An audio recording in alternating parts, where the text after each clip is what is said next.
Hi friends, welcome to Ramesh Sri vlog. இன்றைக்கி நம்ம ஒரு சூப்பரான நல்லா டேஸ்டியான ஒரு மசாலா எக் ஆம்லேட் செய்ய போகிறோம். முட்டையை வச்சு ஆம்லேட் செய்ய போகிறோம். வாங்க எப்படி செய்கிறோன்னு பார்ப்போம். அதுக்கு நான் ஸ்டவ்வில் ஒரு பேன் வச்சுருக்கேன். பேன் சூடானதுக்கப்புறம் எண்ணெய் ஒரு 2 ஸ்பூன் அளவுக்கு எண்ணெய் ஊற்றிருக்கேன். மசாலா ஆம்லேட்டுக்கு நான் இங்கே பாருங்கள், ஒரு சின்ன வெங்காயமாக எடுத்து பொடிசாக கட் பண்ணி வச்சுருக்கேன். ஒரு சின்ன தக்காளி, குட்டி தக்காளி தான், அதுவும் பொடிசாக கட் பண்ணி வச்சுருக்கேன். கொஞ்சமாக கொத்தமல்லி தழை அதில் பொடிசாக கட் பண்ணி வச்சுருக்கேன். கொஞ்சமாக பூண்டு, ஒரு 3 பல் பூண்டு எடுத்து துருவி வச்சுருக்கேன். தட்டி கூட நம்ம எடுத்துக்கலாம், கல் வச்சு தட்டி கூட எடுத்துக்கலாம். நான் துருவி வச்சுருக்கேன். இப்போ எண்ணெய் சூடாயிடுச்சு. அதில் ஃபஸ்ட்டு பூண்டு போட்டுக்கலாம்.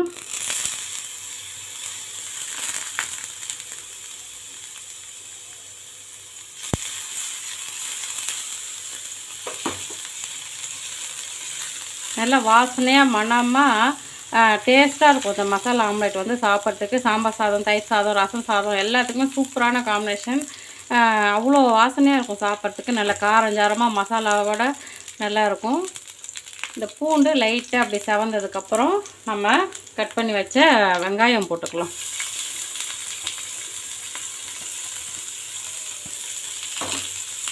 வெங்காயம் கொஞ்சம் லைட்டாக வதங்கட்டும்.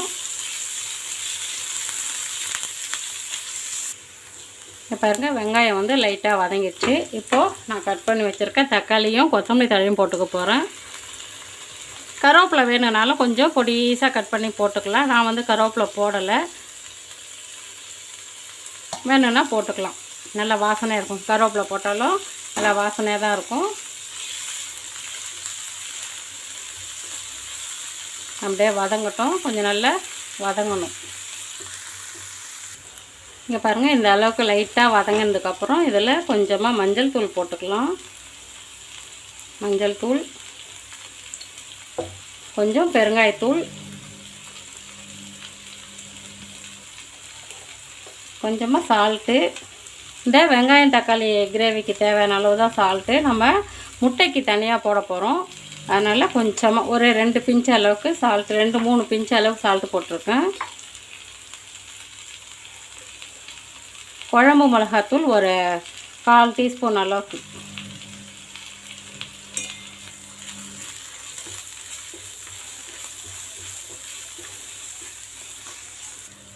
அதோடு கூட மசாலா பவுடர் மசாலா தூள் ஒரு 1/2 ஸ்பூன் அளவுக்கு எடுத்துருக்கேன்.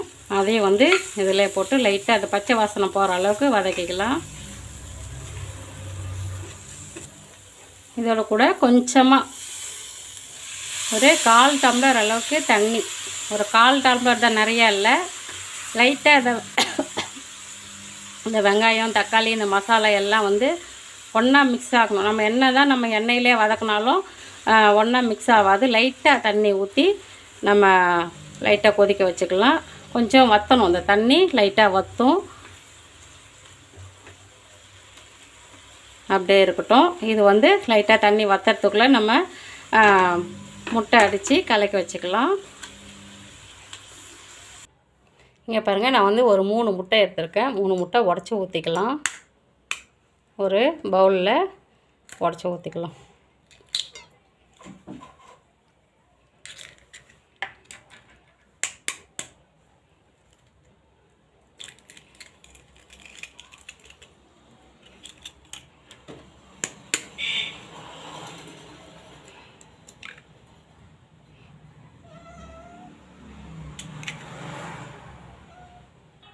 மூணு முட்டை உடச்சி ஊற்றிட்டு அதில் ஒரு 1/4 டீஸ்பூன் மிளகு பவுடர், மிளகு பொடி, கொஞ்சம் ஒரு 1/4 டீஸ்பூன் கம்மியாகவே இந்த 3 முட்டைக்கு தேவையான சால்ட்டு. நம்ம ஏற்கனவே வெங்காயம் தொக்கில் கொஞ்சம் சால்ட்டு போட்டிருக்கோம். இந்த 3 முட்டைக்கு மட்டும் நம்ம சால்ட்டு போட்டுக்கலாம். போட்டுட்டு இந்த மாதிரி ஒரு ஸ்போர்க் வச்சு நல்லா முட்டையை அடிச்சுக்கணும். இந்த மஞ்சக்கரு வெள்ளைக்கரு எல்லாம் ஒன்றா மிக்ஸ் ஆகிற அளவுக்கு அடிச்சுக்கணும். இங்கே பாருங்கள், நல்லா இந்த அளவுக்கு இந்த மஞ்சக்கரு வெள்ளைக்கரு நல்லா ரெண்டும் ஒன்றா மிக்ஸ் ஆகிற அளவுக்கு அடிச்சுக்கணும். இப்போது நம்ம வதக்கி வச்ச அந்த மசாலா தொக்கும் சூப்பராக நல்லா அந்த தண்ணிலாம் வற்றி நல்லா எண்ணெய் பிரிஞ்சு வருது பாருங்கள். எல்லாத்தையும் ஒன்றா ஒரே ஈவனாக கிளறி விட்டுட்டு இந்த மாதிரி கிண்டி விட்டுட்டு அப்படியே தவாவில் வந்து அப்படியே ரவுண்டாக பரப்பி விட்டுடலாம்.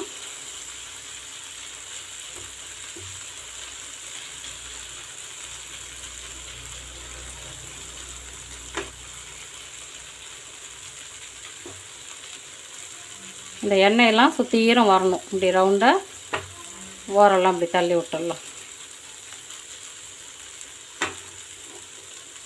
தள்ளி விட்டுட்டு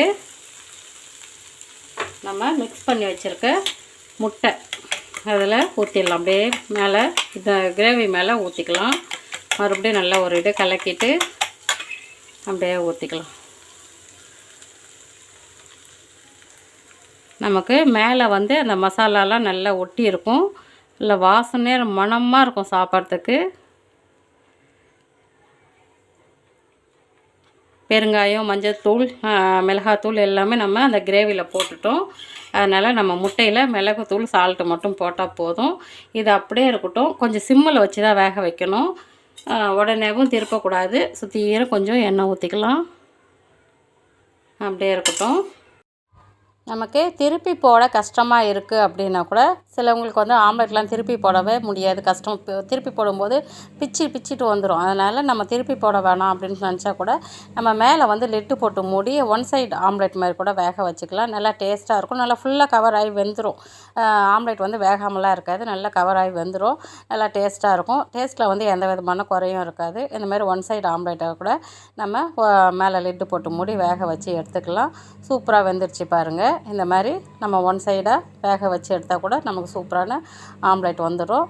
நம்ம அப்படியே எடுத்து ஒரு பிளேட்டில் போட்டுக்கலாம். அடுப்பு வந்து சூடாக இருக்கனால பிளேட் அது மேலே வைக்க முடியல. நான் தனியாக அப்படியே அந்த பக்கத்தில் வச்சுட்டு ஆம்லெட்டை வந்து தவாவில் இருக்க ஆம்லெட்டை பிளேட்டில் போட்டுக்கிறேன். சூப்பராக வந்து நமக்கு ஒட்டாமல் கொள்ளாமல் வந்துடும். சூப்பரான ஆம்லெட் பாருங்கள். மசாலா ஆம்லெட் சூப்பராக ரெடி ஆகிடுச்சு. எப்படி இருக்குது பாருங்கள். பார்க்கும்போதே சாப்பிட்ணும் போல் இருக்குது. இந்த மாதிரி மணமான ஆம்லெட் வந்து செஞ்சு சாப்பிடுங்க. சாம்பார் சாதத்துக்கெலாம் சூப்பரான மிளகாய் கிள்ளி போட்ட சாம்பாருக்குலாம் சூப்பரான காம்பினேஷன் இந்த மசாலா ஆம்லெட்டு. இது மாதிரி பாருங்கள். சூப்பரான மசாலா ஆம்லெட் ரெடி ஆகிடுச்சு. எப்படி இருக்குது பாருங்கள். பார்க்கும்போதே சாப்பிட்ணும் போல் இருக்குது. எல்லாம் சூப்பராக மணமாக வாசனையாக கமன்னு இருக்குது. இதை மாதிரி செஞ்சு குழந்தைங்களுக்கு கொடுங்க. நல்லா விரும்பி சாப்பிடுவாங்க. நம்ம காரம்லாம் கம்மியாக தான் போட்டிருக்கனால குழந்தைங்களுக்கு பெரியவங்களுக்கு எல்லாருக்குமே தாராளமாக கொடுக்கலாம். சாம்பார் சாதம், தயிர் சாதம், ரசம் சாதம், கீரை சாதம், இதுக்கெல்லாம் சூப்பரான காம்பினேஷன் இந்த மசாலா ஆம்லெட் வந்து செம்ம டேஸ்ட்டாக இருக்கும். சூப்பரான காம்பினேஷன். இந்த மாதிரி செஞ்சு சாப்பிட்டு என்ஜாய் பண்ணுங்கள். இந்த வீடியோ உங்களுக்கு பிடிச்சிருந்தால் லைக் பண்ணுங்கள், ஷேர் பண்ணுங்கள், சப்ஸ்கிரைப் பண்ணுங்கள். உங்களுக்கு இப்போ பிடிச்சாலும் பிடிக்கலனாலும் ஒரு லைக் பண்ணுங்கள், தப்பு இல்லை. இதை மாதிரி செஞ்சு சாப்பிட்டு என்ஜாய் பண்ணுங்கள். தேங்க்யூ.